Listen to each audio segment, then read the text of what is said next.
111வது கல்வி திருவிழா.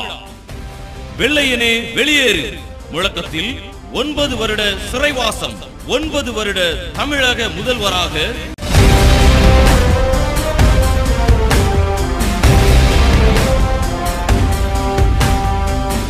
இவர் காலத்தில் தமிழக முன்னேற்றங்கள், கல்வி வளர்ச்சி, விவசாய வளர்ச்சி, தொழில் வளர்ச்சியில் இவர் புகழுக்கு பெருமை சேர்க்கும் வகையில் அனைவரும் அணிதிரண்டு வாரீர் வாரீர் விருதுநகர் நோக்கி விழாவிற்கு வருகை தரும் அனைவரும் மாலைகளை தவிர்த்து நோட்டு புத்தகங்களை காணிக்கையாக வழங்குங்கள்.